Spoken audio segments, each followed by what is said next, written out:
beat the Cardinals last night in the wild card game. Did you stay up for that? Did you?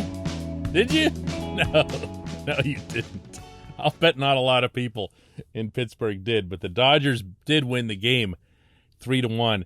And there are two things that means to the local franchise. Good morning to you. Good Thursday morning. I'm Dejan Kovacevic of DK Pittsburgh Sports, and this is Daily Shot of Pirates. It comes your way bright and early every weekday. If you're into football and or hockey, I also offer up daily shots of Steelers and Penguins where you found this. Chris Taylor's two-run homer in the bottom of the ninth made for a walk-off finish, and all those people at Dodger Stadium who were so quiet through the whole thing erupted there at the end, and they have their big moment, and yay for the $300 million Dodgers and everything else here. I am definitely not getting into any kind of dissection of the game itself. I couldn't care less. There are, however, two significant fallout components to this from the Pittsburgh perspective. One is yay Dodgers, go Dodgers, win everything. Win everything. Don't lose a single game in the postseason. Sweep the Giants. They're next. You can do it. You know how I know that? Because the Pirates went 4-2 against the Giants and took both series. No excuse for you and your $300 million payroll to not take down the stinking Giants. You can do this. And then take down whoever you play next. And then take down the American League, because the Yankees are already out of that scene. And when it's all done and all these people in LA are going, no one thought we could do it, which I actually saw the other day from a Dodgers person on Twitter. No one thought we could do it. Everyone thought you could do it. I mean, Trevor Bauer gets suspended for more than half the season. He's on a 1-year, $40 million contract, and the Dodgers' response was to go get Max Scherzer and Trey Turner. And then they start Scherzer in the wild card game and take him out after 4 1/3. You know why? Because they got $1 billion other dollars waiting out in the bullpen. Win it all. Win it all. Let everybody in baseball, all the other 29 franchises, let them all watch this same team keep buying championships. And please spare me the crap about how, but they develop from within and they're really good at it. Yeah, they do. They develop from within and they are really, really good at it. They're good at everything about it. But that didn't get them Scherzer and Turner by snapping their finger when something goes wrong. Go nuts. Go nuts. Win it all. I don't even know what the chant is. Like, go blue. The last chant I heard at Dodger Stadium was He Sop Choi. This portion of Daily Shot of Pirates is brought to you by our friends at North Shore Tavern, directly across Federal Street from PNC Park. Home of Steak on a Stone, home of the best baseball memorabilia you'll find in any eatery in our city. You will love it there. Go visit North Shore Tavern, right across Federal Street from PNC Park. But I got to get back to this, okay? Because the second component, the second fallout element to the Dodgers winning this wild card game, and have I mentioned yet, go Dodgers,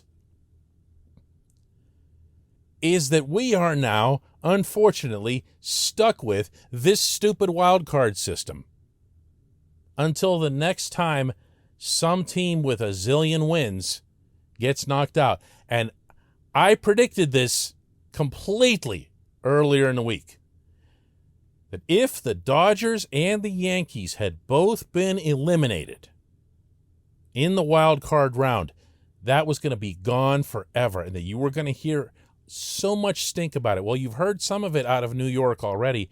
And then yesterday, someone in Los Angeles at Bleacher Report wrote this column about how this playoff system is broken. There's no way that a team with 106 wins shouldn't be in a real full-scale best-of-something playoff round. None of these people wrote a single syllable about this when it was the 2015 Pirates who had 98 wins and were wiped out by the system because the Pirates' ace wasn't as good as the other team's ace. And unlike every other series that's played all summer long over 162 games, this was deemed to be not worthy of a series. It wasn't important enough. It's just a single-game elimination. Major League Baseball says they like it because the ratings are really high and the suspense is great and everything. Okay, but shouldn't the integrity of the sport come first? Look, I would buy any argument that says if you have 106 wins, you shouldn't be playing in a one and done. But now that the Dodgers have won, the moment that ball went off Taylor's bat, this subject was closed. You will never hear another word about it.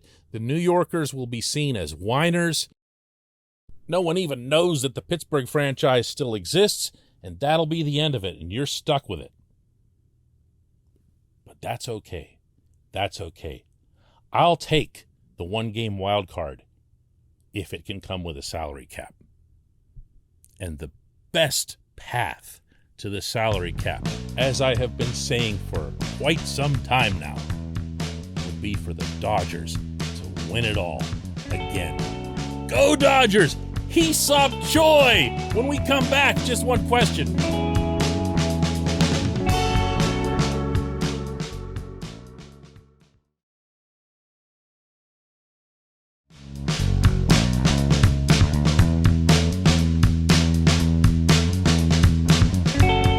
Back. It's time for our Just One Question segment, and that comes today from Bill Blair, who asks, in the end, the Chris Archer trade crushed the Pirates, but when it went down, I and a lot of others were encouraged that the Pirates were just going for it, trying to win now, aggressively getting one of the best available pitchers. Will it ever make sense to go for it again like that? Yes, absolutely. Because, Bill, let's remember that one of the countless things that made the Archer trade insanely stupid, in fact, arguably the chief thing that made it stupid, was the lousy timing. The indefensibly lousy timing. The Pirates had gone on a winning streak, you'll recall, leading up to the deadline. 11 games. 11 games. But that team wasn't really going anywhere or doing anything. Not only that particular summer, but in the summer to follow. There wasn't anything coming. And these guys, look, I've piled on with Neil Huntington and Kyle Stark for years now. It's kind of easy fare, you know? They were the motivation behind my hashtag Our Team Not His campaign that I'm sure a bunch of you will remember from Twitter. Felt very, very strongly after that trade and after that season completely fell to pieces, that if Bob Nutting didn't get rid of these guys, then he wasn't a serious anything. Never mind an owner, he just wasn't a serious person to be running a company and to allow these guys to be in charge of it. Do you want a new owner in that setting? Sure you do. Do you want a new owner all the time? Absolutely. Can you snap your fingers and affect that change? No. So what I went after that year was getting rid of everybody. Everybody. Fire everyone were the first two words of every column that I wrote for 2 months straight, home and road. Fire, period. Everyone, period. Eventually, he did that, but not before they had done this damage, specifically with this trade, something that'll hurt them for a long time. It's not just about Archer came here and couldn't get anybody out. This would have been a disaster had Archer come here and been effective. That's something that needs to be understood. Tyler Glass, now, that hurts a lot. Austin Meadows hurts a lot. Shane Baz, as I was saying back then when no one even knew this kid's name, was going to hurt someday almost as much, if not more, than the other two guys. And now Baz is in the majors, and Baz is making waves, and all of a sudden the talk about that trade has been resurrected. Will we see it again? Yeah, sure, but you got to see it in the right settings. And part of what makes the Archer trade all the bad words is that even Huntington and Stark knew how and when to do this before that trade. If you look back at 2013 to 15, one of the common refrains is that, the Pirates didn't do enough to add to those teams. They actually did. Go back and revisit the transactions. Some of the players, the significant names that were brought in. Aramis Ramirez, Justin Morneau, Joakim Soria, and they were brought in regardless of the money that they were making, although you can easily qualify that by pointing out that they were coming on expiring contracts and had to be paid only the prorated share. But they brought real live players in who made a real live impact on those teams. That's when you do that. When you look at your major league lineup, not your organizational prospect list, when you look at what's on the field in Pittsburgh and say, man, all we're missing is this, and maybe that to an extent, that's where those Pittsburgh teams were. They'd be missing a piece here, a piece there, and that is when you go and trade prospects for a veteran. And you don't have any regrets over it, even if the prospects turn out to be whatever on the other end. Because it helps you in the right moment go for the main goal, the reason your franchise exists, at least theoretically. That's when you do that. Yes, absolutely. And if you look at Ben Cherington's own history specifically, back with Boston, you'll see that he did this. This was not something that he's opposed to. And yeah, I understand the Red Sox have a much, much greater revenue stream than the Pirates ever will, but it was part of his thought process. It was part of his building process, and I don't think that will go away.